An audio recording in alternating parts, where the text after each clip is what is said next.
And Harold, as we know, the world's run by those of us that show up. So it's all good. We got the right people on the call. I'm confident. Mhm. All right, so welcome everybody. It's good to be with you virtually today for our Ely version of our Strut Your Stuff tour. I know I speak for all of us when I say I'm sorry we're not there with you in person. It's always a big treat for me to come up to Ely. Ely's kind of a storied town in my personal biography, because when I was a kid, my dad would take us up to the Boundary Waters to go canoeing, and when we were really little, we started, we would go out of Ely, and later more up on the Gunflint, but I really associate your town with a lot of very special memories from my childhood, and it's a really special place, fun to be there with. So, but we're making the best of it, and it's great to connect with you all virtually today. And glad Whitney could be here with us. Whitney's been a fantastic, besides just, making it possible through funding, has really been a hands-on partner in all of this. So thanks for joining us, Whitney. And the goal today is just to kind of catch up, touch base. We're at the end of our 2-year partnership with you guys, and as is our, just for most, a lot for our benefit, we just want to take a little time today to touch base, hear how you're doing, what's happened. And I don't know if you guys have had a chance to touch base as a team much lately through all of this chaos, but maybe this will be, some benefit for you as well. We hope as a team to hear from one another how things are going. So we'll hear from you, Harold. We'll go through some updates, and then we'll share some news from our world. But I thought maybe we might, just to warm us up a little bit, start with the check-in. Is that okay? Just kind of check in with each other about how we're coping with COVID. We're coping with COVID. Richard, why don't you start, and then you call out the next person, and we'll tag team like that through the check-in. Go ahead, Richard.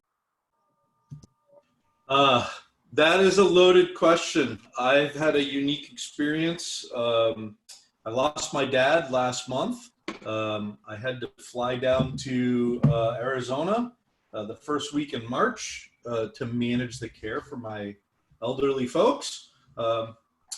And so it was a unique challenge. I had to put all of my project management experience, my outward bound experience, and my first responder experience to the test to manage the household, keep everyone safe and sound, while dealing with the impact of stage 4 terminal lung cancer. So that was a unique challenge. So trying to juggle all those things. I'm happy to say I finally feel like my head's above the water, and things are going well.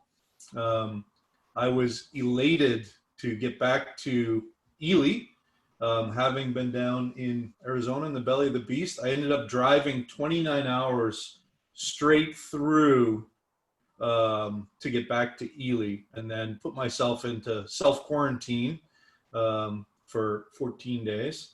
So needless to say, a lot of work got done in the yard, and my neighbors and I are now starting a 2,000 square foot community garden. So I have had my hands full while trying to still do all the virtual work that I do regularly. So thanks for checking in with me. All good. And I was blessed with a lot of lessons to be learned. So that's it. And I'll go ahead and pass the baton over to Eva. Oh, thanks, Richard. So sorry to hear about your personal loss. That's a really challenging thing to go through. We also lost a family member to COVID right around Easter time. So I definitely understand the challenge. For me, in my personal time, I've been whipping out face masks for friends and neighbors and everything, and I think my count is up around 100.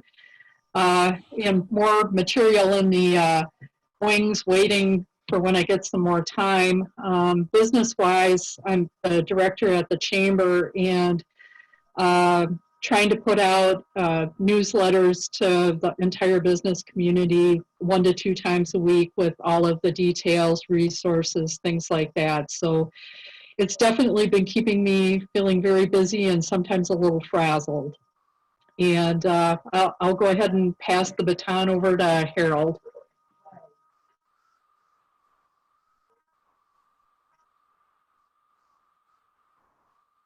You're muted, Harold. Yeah, I done you mute myself. Actually, there in the middle, I lost internet connection, so I had to go and reconnect. So kind of funny we're having this and I lose internet connection. But anyway, for us, it's been quite challenging as both a municipality and for a utility. I guess some of the biggest challenges we have seen is we haven't necessarily been affected directly or on a city-wide basis by actual COVID cases. It's been more or less what the governor's orders have resulted in, which we totally understand what needs to be done, but at a local level, we're struggling with utility payments. We've got over 240 accounts that are at least 2 months in arrears, which is more than double of what we usually would see. So we certainly see a economic impact. We're quite fearful of what's going to happen for next year if businesses aren't opened and there are no sales tax coming in. What are the state's revenues going to look like? Are we going to get local government aid? Are we going to get our property tax payments made? So it's going to be trying. I think right now is just the tip of the iceberg when it comes to the economic impact. And I'm sure Eva can attest to that with their business members, where people are really, really concerned with the uncertainty. We kind of sit on the edge of our chairs and waiting to see what the governor's next announcement will be. And I think I can share with the same message probably most of our council has is last Wednesday when the announcement was made that restaurants are only going to be able to open with outdoor seating. That was really, really a setback. Everybody had anticipated that restaurants would be able to open come June 1st, utilizing social distancing, reduced capacity, that sort of thing. So businesses we're looking at how the summer, yes, it'll be a little slower than typical, but if we can get our businesses open by June 1st, we'll be in good shape. And then to be told the only restaurant or dining you can have is outside pretty much deflated everybody's hopes. So we don't know what next week will bring. We know this week that the governor has said that order is not going to change. So we're just trying to work with our businesses, with the people that are contacting us, trying to change our ordinances in order to support businesses that want to open up outside on the sidewalks.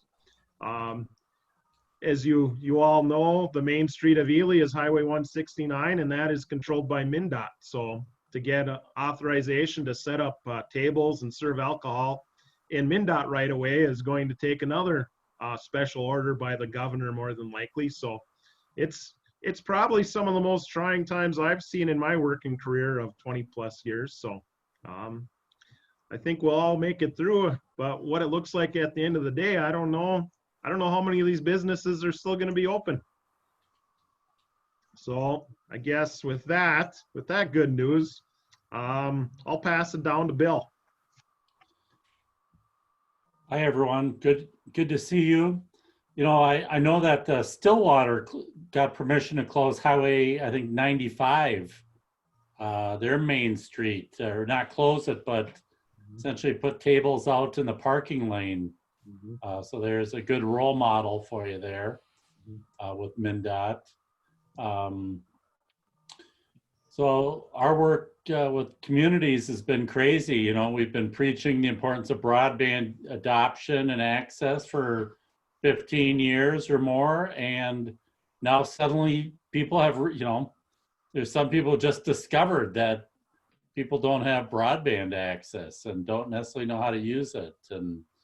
But it just goes to show how rapidly things can change, you know, 3 months ago who had done a Zoom meeting, or, forget it, I'll just call people, the video has been available and now we just live on it. And I've worn out my office chair. I miss my car seat where I could come to Ely and other places and work with community members. Sitting here hour after hour doing the work is, I'm glad I haven't done this the last 30 years, I'll tell you. So otherwise, it's just plugging away and trying to decide, what you can do and what you can't do and what's smart and what's not. And, everyone's trying to make these choices, and then all kinds of either advice or rulings from on high. So it's, you have to figure out who you want to listen to, right? And a lot of that is all about access to information and knowing how to sort information. So that's a big part of what we've been doing with communities over the past, 20 years on broadband. So earlier in my I was supposed to be out in Utah in April for my son's wedding. That got changed. So he and his bride, they got married. There was those two, the witnesses, the minister and the photographer. And so we're still dealing, the uncertainty there, should there be another party, but when, how do you schedule something like that for, is there going to be a rebound? And so I understand the business frustrations, the uncertainty is really taking its toll on people. I choose Whitney. Well, hi, everyone. It's nice to see everyone virtually. I guess I'm really looking, meeting with all the different communities. It's just, I'm really thankful for all the work that has been done regarding broadband and access to technology via all these different programs going on in the different communities. So that's rewarding that we're a step further along than we would have been if not for this work. I'm also really thankful to be done wrapping up being a kindergarten teacher this week. That was kind of an additional effort that got put on my plate, and it's been great to be around the kids more, but that's definitely been a challenge in my world. So with that, I'll pass it on to Bernadine. So yeah, hello again, everybody. It is really wonderful to gather and see you all. I have been at home. Blandin Foundation dispersed, I think, a couple weeks before we got the formal order. So I was kind of shocked in my team meeting recently. I asked how long we've been at this. Somebody said 10 weeks, and I thought that in 6 weeks, human psychology says you've already figured out your new patterns and your new habits, but I still feel like I'm kind of floundering around in a very boundaryless world because I live and work here, and I find myself working a lot more than I ever have, it feels like, and there is a lot to do. Just today, in the wake of the tragedy in the Twin Cities, the philanthropy world is kind of scrambling to see what our collective response is going to be, and so we're kind of huddled up around that on top of everything else. Feels like another virus. And I've been grateful, so grateful for the work in the communities, but also really grateful for my team. I mean, you guys have been through this drill with us, and all the convening we do, all those vision meetings and everything, and just on a dime, everybody kind of redesigned and pivoted, and we're trying to boldly go forward in a virtual way. And I've just been really grateful for my team's nimbleness and dedication, and feeling uncharacteristically sometimes unmoored and not sure about what to do because I can't see around the corner. I just really am still kind of in the fog of not really seeing the shape of the future. So that's weighing on me a little bit, but glad for my team. And with that, let's go to Mary. Hi, everyone. Yep, just working at home. A couple things, when this first started, my daughter and I are sitting here at home, and it's like, I've lived in this house for like 17 years, and it's like, I'm finally going to paint the walls in the living and dining area here. So that got done, and we're happy with that. It looks nice and definitely a nice refresh. And last summer, I acquired a teeny tiny house next door to me that needed to be torn down, and so that got torn down, 0.1 extra acres in my yard now. And it's been really nice to have plenty of time to do the landscaping, because it's actually kind of a lot of work. I had to move a whole bunch of stuff in my yard, so I think a lot of the stuff is done being moved. I just need to kind of fill in and make it look like one cohesive space. So, and I like doing physical work. It has a stress reliever to me. I'm also a big doodler, so I've been coloring. So if you mostly see the top of my head, that's how I pay attention. I can hear better when I'm using my hands in some way. Anne, you haven't gone yet, have you? No. Hi. Yeah, it's obviously like everyone else. It's been a strange time. It turns out there's a lot happening in broadband. So where I used to do 50 articles a month for the Blandin on Broadband blog, I think it was 125 last month and 130 the month before. So a lot of stuff is happening. And then the other funny thing I do is I build websites. So anyone I've built a website for in the last 20 years has contacted me for an update.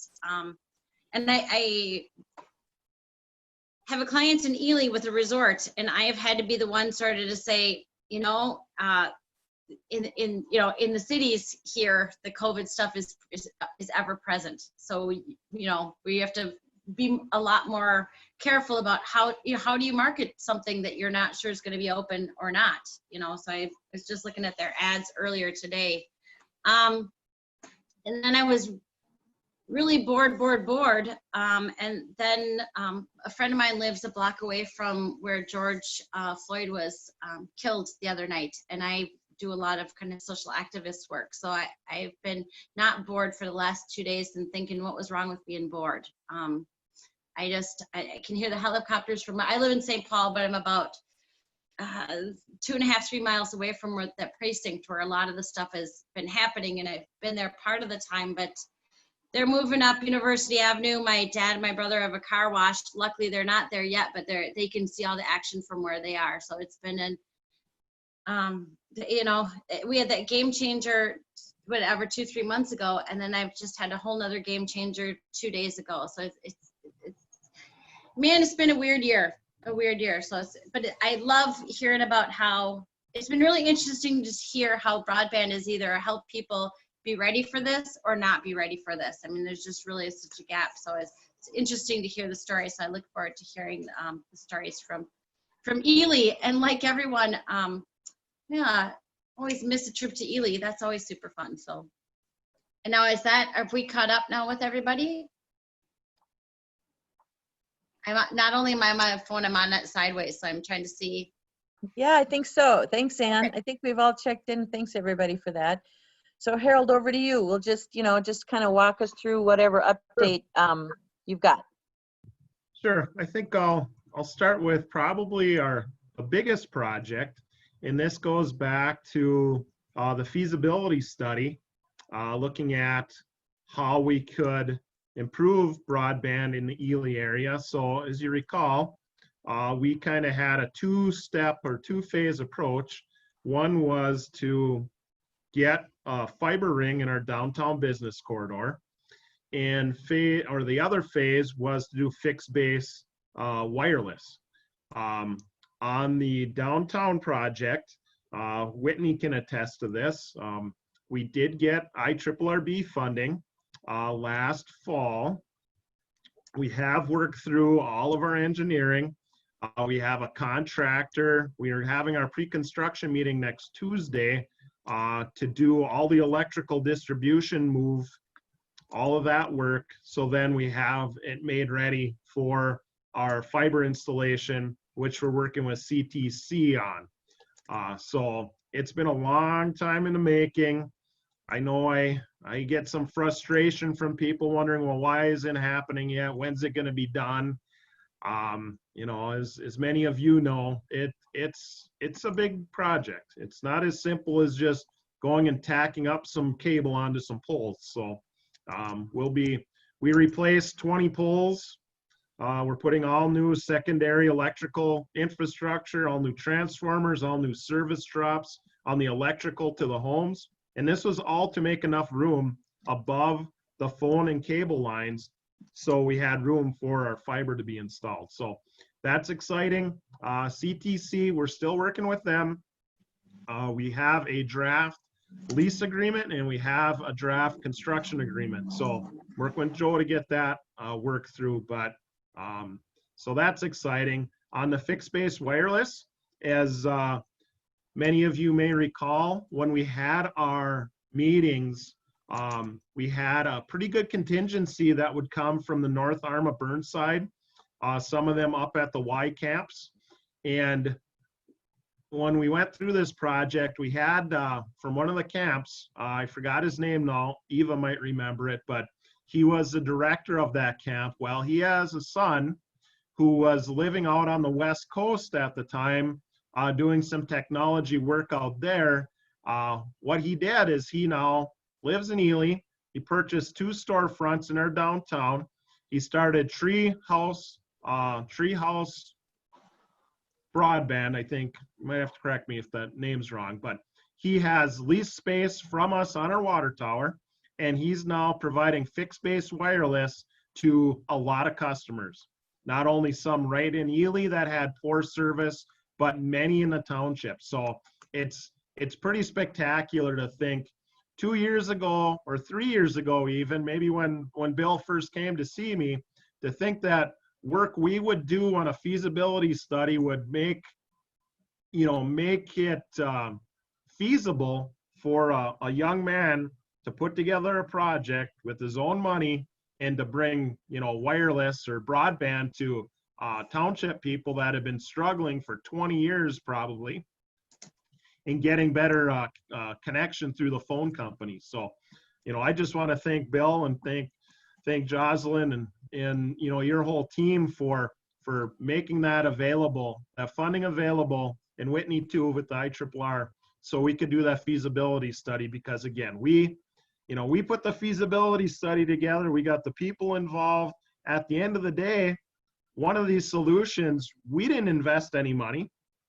They didn't get any outside money invested. They're able to do it on their own, and now we're seeing people connected. So, I think that's a real positive story, and I'll get some talking points from Isaac. His name's Isaac Olson, and it's really been spectacular. He actually, when he was moving back here from California, he made a pit stop on the way to go get trained on climbing water towers, to get certified in climbing of water towers. So by the time he got to Ely, he had certification so he could climb our water tower. So it's just, who does that? Who would even, just a real entrepreneurial spirit he has. And yeah, it's been pretty great. And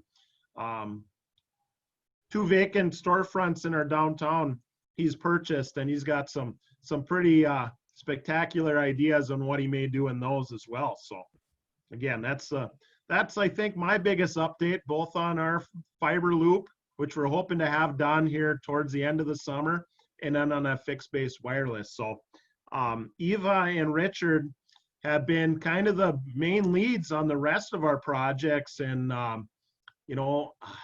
maybe I'll turn it over to Eva next, because we had some things just scheduled to be done when this whole catastrophe hit. So we've had to delay some of that. So maybe I'll let Eva fill you in on that. Thanks, Harold. So first of all, thank you everyone for investing in our Ely businesses.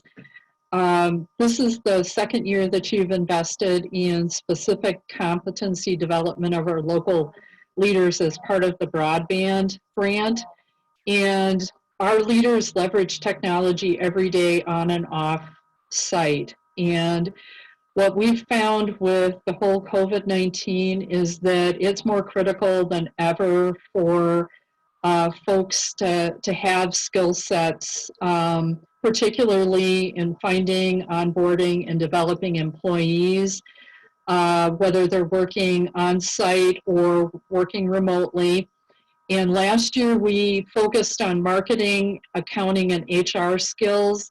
This year we're doing 2 workshops that are HR based, which is recruiting and onboarding and employee engagement. And so we're going deeper into that recruiting and onboarding. And then we're also, for the manager competencies, doing managing conflict and situational leadership. There's going to be 3 in-person workshops. And then the 4th is going to be an on-demand workshop that is an overview of that original onboarding and recruiting 101 workshop that we did last year. We did have everything planned for March, and it was about the second week of March, and then everything started cutting loose. And we have had a fantastic workshop leader, Cecilia Quattromani from CQ Squared, and she was ready to go in any direction that we needed to. We decided, with things being so chaotic, that we would just shift the workshops to October. And she's prepared to do them in person, but if we just find at that point that it's not advisable, we're going to shift everything to Zoom. So we're looking forward to getting the information out to the businesses.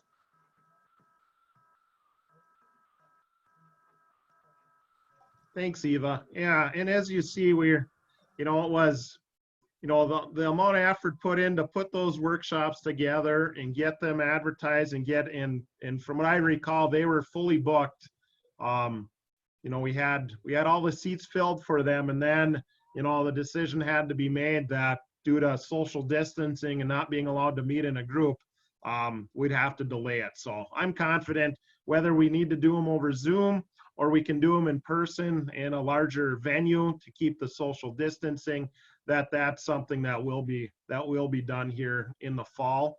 And of all the things we've done, this is talking back to our first round of funding, where we did the business to business consultations when it came to website development and all of that. I think we really learned, you assume that people know about social media and they know about websites, and if they have a business, these are things they are utilizing, and I'm sure Ann can attest to this as well.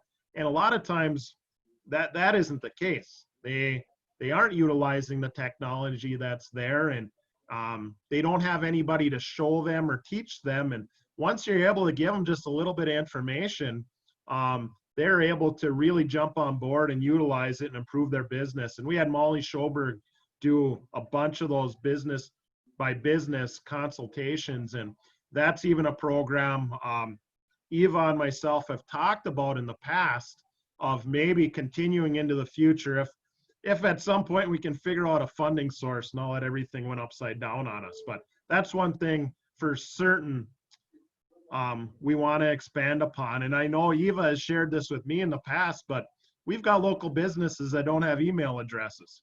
So, we'd like to get that changed. And, I think on that point, I'd like to have Richard talk a little bit about what's been done and then what we have planned into the future here. Wow. Well, thanks, Harold. This couldn't have been a better segue after some of the things that we're talking about. So I'm going to share my screen. I just have, 6 or 7 slides. I have a little video that I wanted to share with everyone of one of the projects that we had been working on. And with the video, we haven't released that to the public. So Mary, I don't know if you can pause the recording before we get to the video, just so that we don't put that out to the public when it's not quite ready for prime time. Just let me know when I should hit pause. Okay, perfect. Thanks.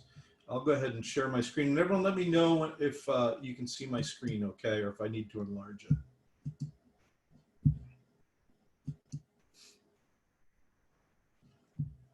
Okay, can everyone see that okay? I can. Okay. So this was just a quick slide deck. I've been using the same thing, but there's a couple projects that we have ongoing. And one of those was the Eliite.com website. So the Eliite.com website is really kind of buzzing along nicely. And so these are just some quick screen grabs. And if you haven't been to the website, it's simply Eliite.com. And there's a full directory listing. We have pretty much every business in Ely listed on that website. And that's all supported by a customer relationship management system, HubSpot on the back end. And I just wanted to share a couple of the screens here because I'm constantly measuring how this is doing. And there's a little screenshot of the dashboards. When it comes to me, I've worked via Zoom remotely for years. So I can still do a lot of things in the background, but some of the things that we needed to find out were, how are we going to measure the success of this? So there's 284 listings. 12% of the business listings have been claimed. Right now, what's really nice is that over 1,000 pages from Eliite.com have been indexed by Google. And 58 outside websites are now linking into that. So this is one of those things that it's a slow and steady increase. And it gets back to the idea of building these waypoints and on-ramps. And that's led to 147,000 impressions just over the last 9 months, with 863 direct clicks into individual businesses. From the slide deck template that you had shared, some of the challenges that we're facing, this goes back to what Eva and Harold were talking about, is that, having local businesses and business owners understand the importance of a growth mindset. Unfortunately, I've encountered fixed mindsets with a lot of the business owners, not understanding the importance, and this is pre-COVID, now COVID has even just increased that, but not understanding the importance of having a growth mindset so that they can pivot quickly and they can change to meet the market needs. So some of the things that we're faced with is I started to go to each individual business, and this started at the end of February, to talk to them individually and kind of coach them up. And so that has been put on pause. And that was after our meeting, Harold, that we had talking about how do we onboard more folks. So that's been a challenge for sure. Some businesses in town have recently been reaching back out to me to say, okay, I think I understand what you were talking about, Richard. What do we do now? How do we get our business up and running to pivot? And so hopefully I can help some folks with that. Another one of the big initiatives that we had, of course, was the 10 Below co-working space. So what's been interesting about 10 Below is, with the governor's stay-at-home order, we had to close the space. And unfortunately, this was the time when folks really needed it. This is when people were forced to work remotely, but we just didn't have enough space to safely and comfortably facilitate that. So we've had to close the doors on that. We had just been recently talking about with the board at Incredible Ely, what's the next step for this? How do we expand? How do we get into a larger space to meet the needs of the community? So, as of March 1st, we have 88 paid members of the co-working space. And, we ended up having to put a little splash page up because people were coming and pulling on the door and banging on the door that they wanted to get in, and, trying to, position me or put me in a pickle where they were going to pay extra just so they could come in and work. And it's like, sorry, folks, we can't do it. But 26 new people have said they want to know when we're open the doors. So, we can be over 100 members. And it's really challenging because we need to find a larger space and we need to find funding to meet the needs, because the pilot program has shown that there is a need to support remote workers in Ely. And not only is there a need, but coming out of the back end of this, I think the need is going to be exponential in terms of people being able to work remotely. Good examples of that I was starting to emulate were the folks down in Wilmer with Workup and Startup Scene. Unfortunately, or fortunately, I guess depends on how you look at it, they did not renew their co-working Workup lease starting May 1st. So they are looking to figure out how they can pivot and continue to serve. So the co-working space has been interesting. I'm in constant communication with Isaac Olson that Harold mentioned, and Isaac is a perfect example of a young individual who has a growth mindset, that he doesn't see barriers, he sees opportunities. And so we've talked at length about moving the co-working space into one of the buildings that he had purchased on Sheridan Street. And that may happen this fall, where it's just kind of a handoff to him in that space. One Hey, of the Richard, Yes. just a real quick question on that while you're still talking about 10 Below. I seem to remember that one of the reasons why everyone and you were so delighted about that location, which I feel so lucky to have visited, was because it was in the bank basement. You had a great fiber connection there. Yes. Right? And so Yes. are these two new storefronts, I bet that's an issue, right, for the relocation? It's not, because, well, if Isaac Olson decides that he'd like to move forward with putting co-working into his space, he has the fiber that runs up the water tower, and then is fixed base broadband to his buildings, so that there would be essentially broadband for the coworkers in his Sheridan Street location. So we thought about doing the move last fall. We couldn't come to an agreement. And now it's like, okay, now it makes even more sense.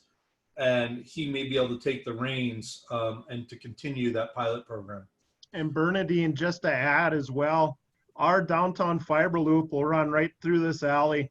So we'll have fiber connection directly.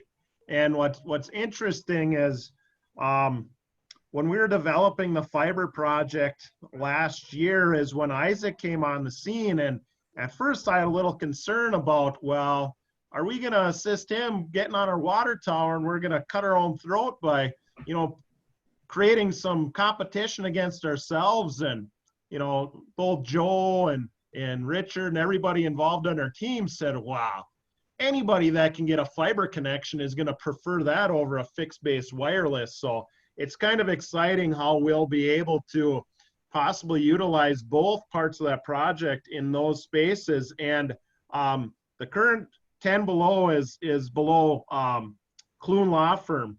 And what's interesting, I'm sure Bill may remember this, but what's interesting is when Inventus or MP Telecom brought fiber to Ely years ago, they set up their equipment in the basement of Clune Law Firm. Well, they set up that equipment, but never provided a fiber connection to the law firm itself.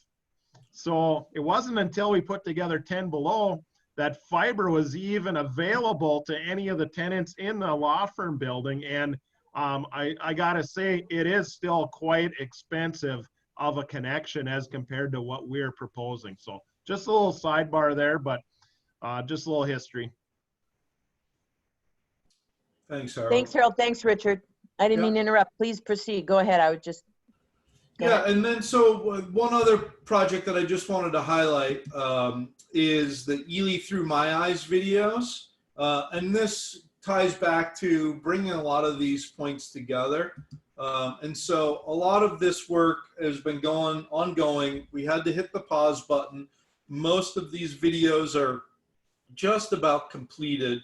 And you see here one of our fourth and final videos where we had our board kind of review these, and I think the fourth video may be about Isaac Olson, and with kind of the theme of, you know, local boy makes good, grows up at camp, goes to Michigan to go to school, moves to San Francisco, marries his wife, has a child, works in the IT industry, then moves back to Ely.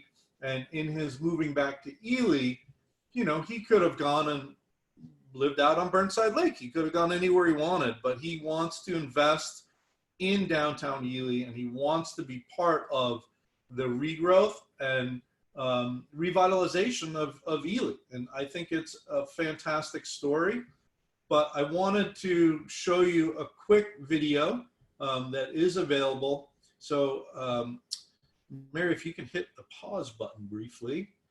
So you can see that that's in draft mode. We have a few more of those, but what we're doing is we're attempting to tie the technology need, broadband, with the rural remote lifestyle of living in Ely. And so that's why we've selected these candidates that we've been making videos about. So I just wanted to share that so that everyone got a sense of, hey, these projects are moving forward despite what's happening right now. And I'm going to continue to push and keep my foot on the gas as much as I can so that, you know, we can come out of this thing stronger than we went into it. Hey, Richard. Yes. Thanks so much for sharing that. We've used the word spectacular already a couple times in this meeting. That was spectacular. Thanks. Wow. So just a couple questions. So 4 videos. You've done 3. You're picking the 4th. Is that because that's what how much you could afford to do? I mean, so my question is, how much does it cost to do a video like that? I'd have to go back in and look at all of that. Yeah, the 4 was when we put in for our grant proposal. That's where the cost broke down.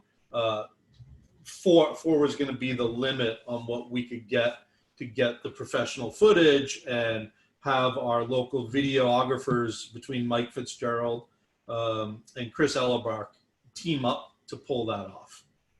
Okay.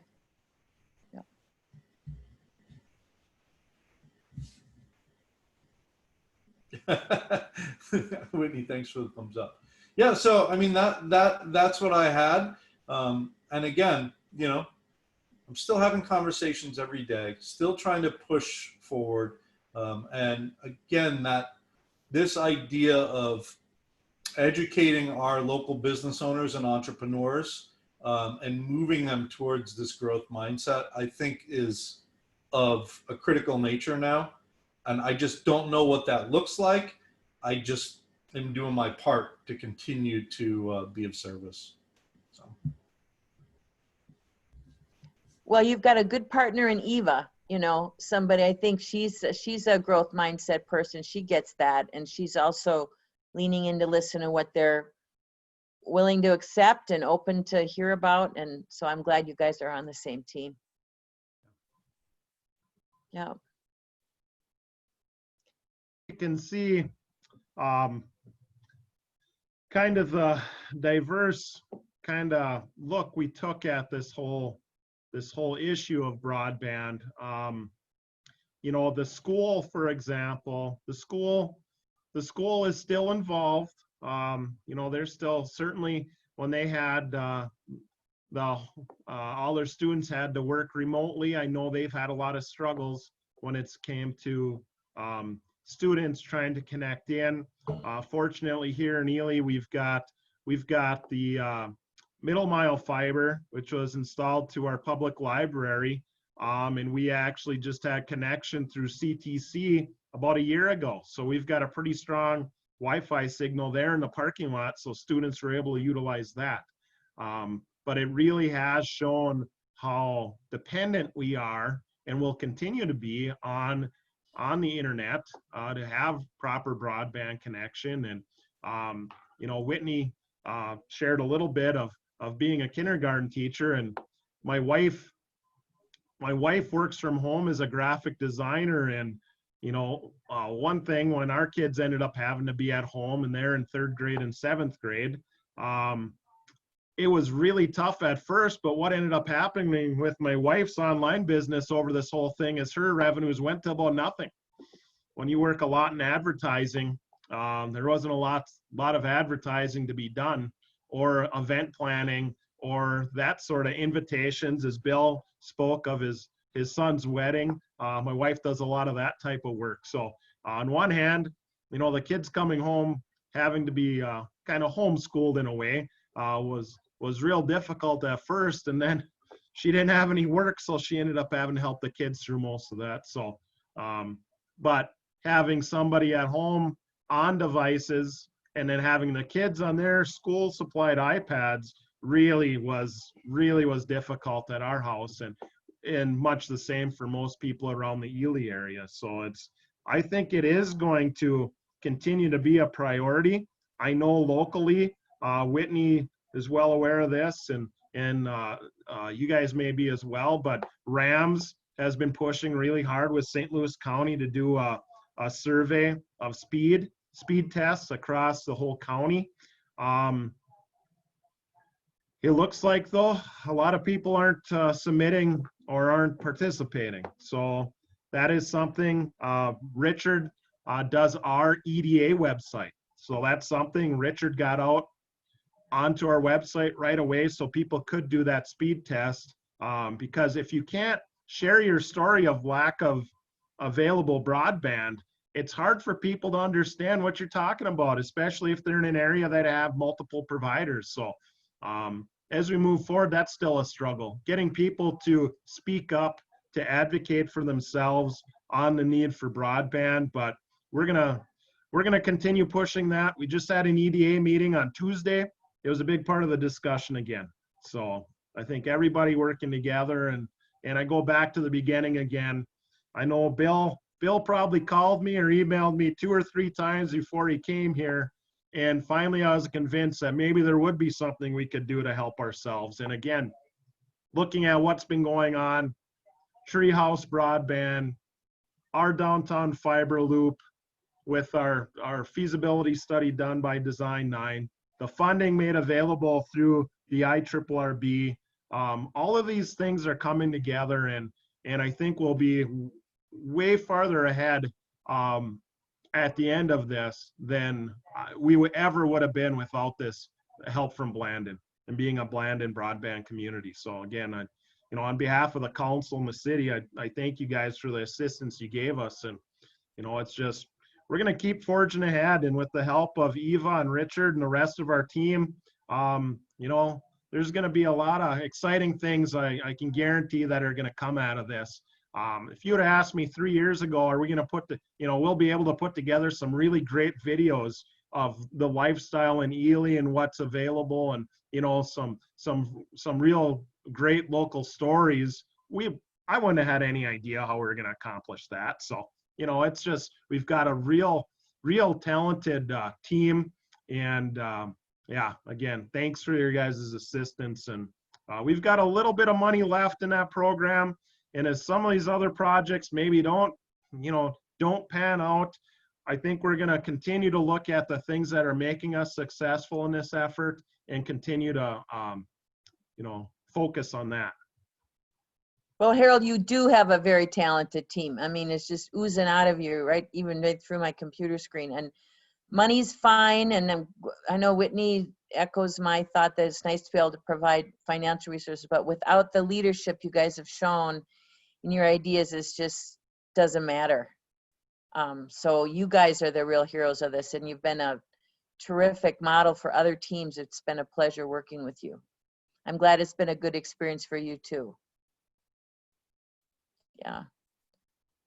Mary, did you want to talk a little bit about some of the admin details? You go ahead. Yeah, it sounded like it would be a good segue into that matter. But the grant period is up on June 30th. But especially given all the stuff going on this spring, we're working on an extension with IRRR to extend our grant period with them through the end of the calendar year. So if you do need some more time to spend down this money, come up with a plan, let us know what that is, and let us know how long you need, preferably before December 31st. So just send me that email and that would be super. And then going back a little ways, with the exception of the feasibility study, I don't think we got any of your final reports for the first $75,000. So that's something that we're going to need at some point too. And there were a couple different grants for that money, and I think what happened is that it kind of blended into this round. So however is easiest for you to report on those, just do it. I mean, they can all be, I think there were 2 or 3 separate grants for projects with that first 75,000. So you can combine them all into one if need be. We'll take it anyway, whatever way is easiest for you, Harold. Yeah, I think the majority of that work is done. I know I've got a pretty extensive file folder here of all the projects and all the reporting we did. So we will work on that. Yeah. And yeah, for sure. So just a few, Whitney, did you have any updates or anything you wanted to share with this team before I do a kind of a Blandin update? Go ahead if you'd like. Well, you guys got me thinking about one thing that's been coming up more at the agency in recent weeks, and that's about doing some sort of telework, remote work, or recruiting initiative. And you guys, your videos there really honed in, and it had come up in our discussions internally of the work you guys were doing up there. So I may be in touch with how that goes or doesn't go. So. No, I think those videos that are on Eliite, the first round, there were some videos added. That was the skating, if you recall, and then the 4th of July, and then the run around the race around the Trezona Trail. But I think those videos, I think they have a lot of impact. Anybody that has seen them, it really brings home. If you can work remotely, why wouldn't you want to have these activities available to you? So certainly I'll work with Richard and the rest of the group. And if there's some way we can jointly utilize those for joint marketing or however, that's another priority for our EDA is joint marketing between our communities. And how do we tell a story of the Iron Range that other people aren't saying or other people don't understand? Maybe these videos are a good inroad on that. So we will certainly keep us in the loop on that discussion. I will be. It's very preliminary, but we had identified what you guys were doing, and then some of like the Live Like a Local and stuff they're doing in Grand Rapids area too, as maybe a interesting starting point. So yeah, and we were just in Nye Falls this morning, and their chamber director there, Paul Nevenin, sent me a link right afterwards. I haven't been able to get access to watching them yet, but they've done, I think, 6 very short videos for their communities, North Thome and some of their, can't recall the other smaller, Birchville. But they made the decision to make them really short. They thought for different reasons. Anyway, it's cool to see this Mark video as a marketing tool, because I got almost emotional watching that short little clip. It touches your heart. Yeah. It really does. You can't watch that and not be affected. One of the things to keep in mind with doing any of this video marketing is, and we've been really sensitive as I work with the videographers on this, is making sure that it's not necessarily time bound, so that it's more timeless, so that it's just using the video as a storytelling narrative. And so when you see all of them come together, and then how that supports, you know, the broadband initiatives, and how that supports Eliite, and how that then redirects everything back into the businesses, I think is the thread that needs to weave through all of those. So, and we're trying our best to do that. It's been a little bit of a challenge not being able to get together in person and show the videos to each other to get the feedback, but we're working through it. Are you And using always drones for photography, or is it all or not? Yes, we have a very talented licensed drone operator here in town. And so, you know, most of these guys provide services to folks outside of Ely. So it's been interesting to kind of wrangle them and say, look, let's tell the story here about the businesses here. And so, yeah, there's a lot of great work to be coming down the pipe pretty soon here. Yeah. Well, good. Well, I'll just have a few updates I want to share from Blandin Foundation. I think you know, have heard the news by now. We have a new CEO president that's going to take the helm in July, the 13th of July, Talia Palmer. She's born and raised in Cass Lake and knows northern Minnesota well, and we're excited to welcome her, although it is challenging in this time of COVID when we're all dispersed. Mary and I met her on a Zoom call, much like this. And I'm not sure what it would be like to try to, you know, come on and meet new people and be a new CEO president under these circumstances. But we are working through that, and we'll say farewell to Kathy here in June soon. And then Wade will be our interim for 4 or 5 weeks or something between the time Kathy leaves and Tulia comes on. So that's one thing to know. Also that our team has made the kind of a hard decision, though we're trying to embrace it and feel good about it, to transform our annual statewide broadband conference into a virtual event. And we're going to kind of disperse it across the month of October. We're in a planning phase now where we'd have some online content in the mornings, and then some, you know, ways to connect, and then wrap it up at the end of the month. But that's what, so there'll be no in-person gathering for our state broadband conference, but we're trying to feel, Anne's kind of helping me feel better about this as a way to model and try some new innovative ways to be together online. So that'll be happening in October. And then I just wanted to share a little bit of a heads up that you may be hearing about in the next couple of weeks. The governor's office, really, the COVID-19 really got the attention of the governor's office about the equity challenge of delivering distance learning equitably online in an uneven playing field situation that we face in much of rural and even some urban parts of the state. And so he has encouraged the creation that Blandin's gotten involved in standing up a new public-private partnership. It's going to be called a partnership for Connected MN, that's led by the Minnesota Business Partnership. Best Buy is stepped up to take a real leadership role in this. Blandin Foundation has been called in to partner on the rural internet access workstream component, and our sister organization, the St. Paul and Minnesota Community Foundation, is going to administer the fund and then make grants to urban-based school districts, etc.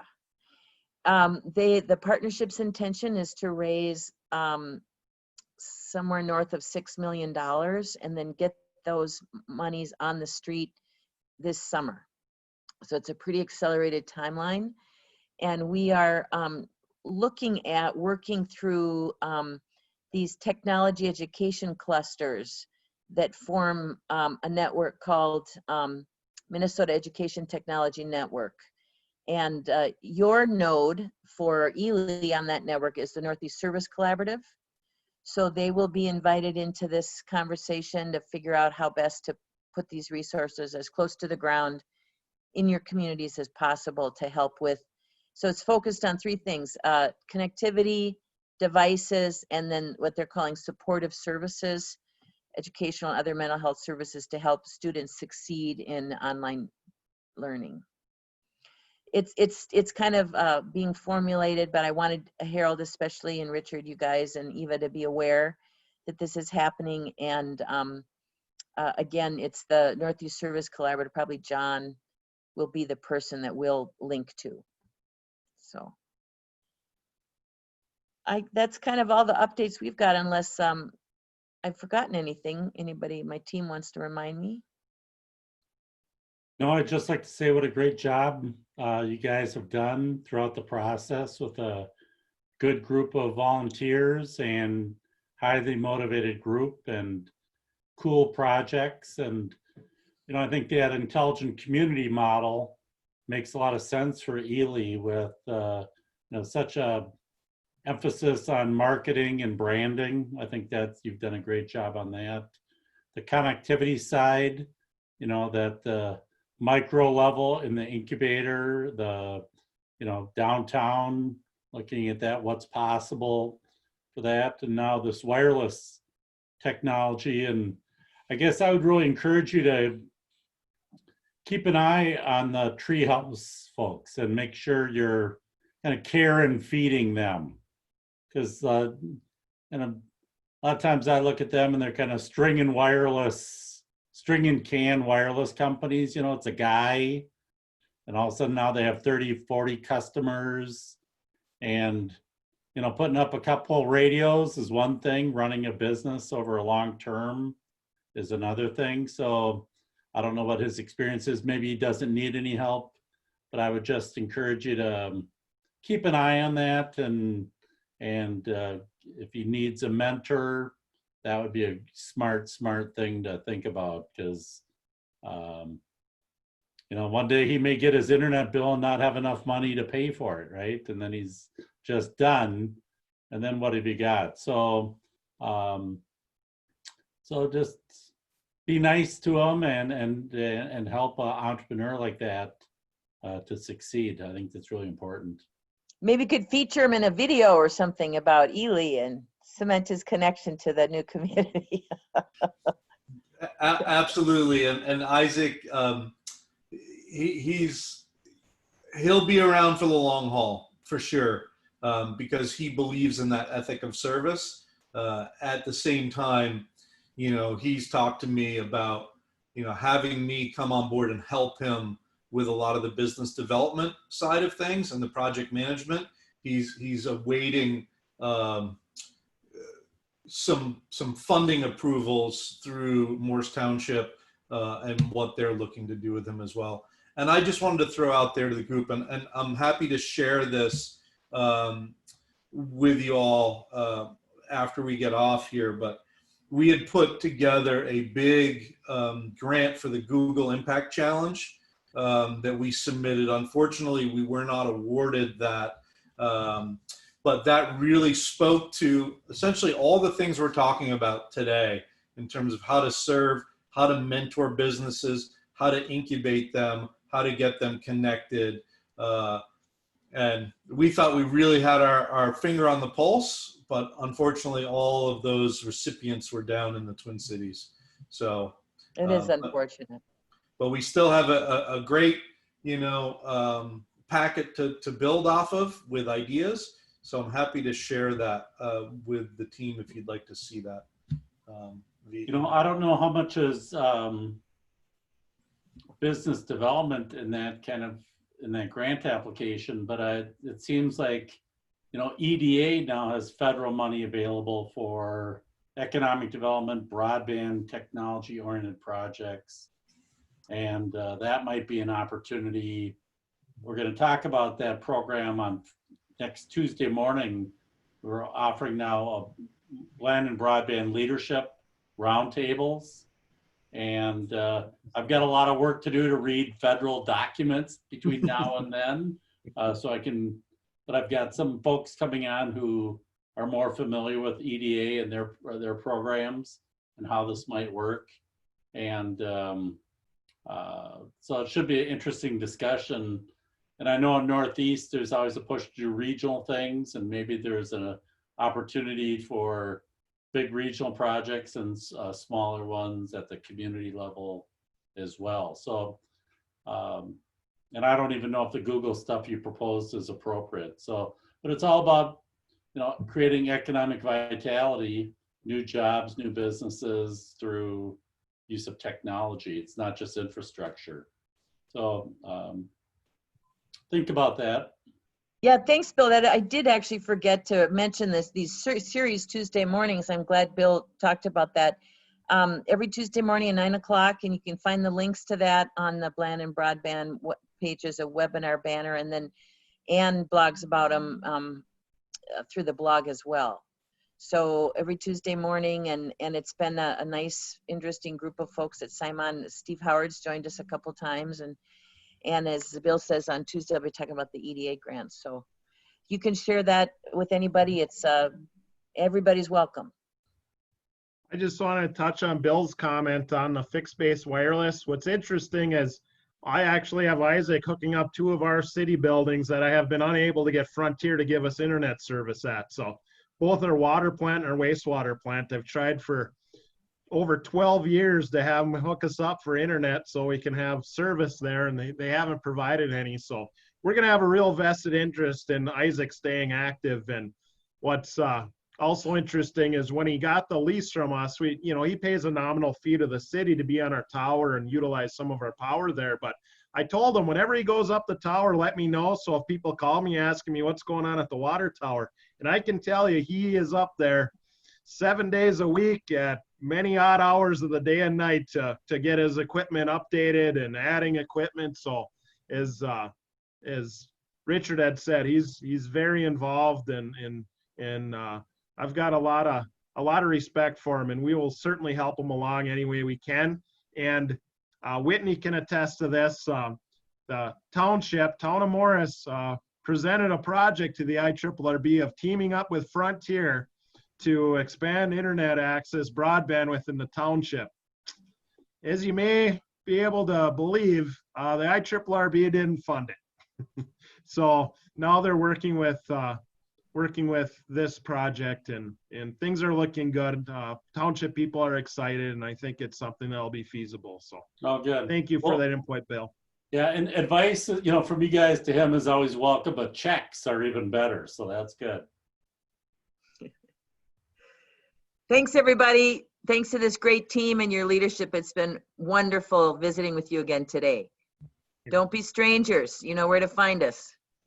Hope to see you soon. Yes. Thank you. Thank you. Thank you. Thanks, everyone. Bye-bye. Bye.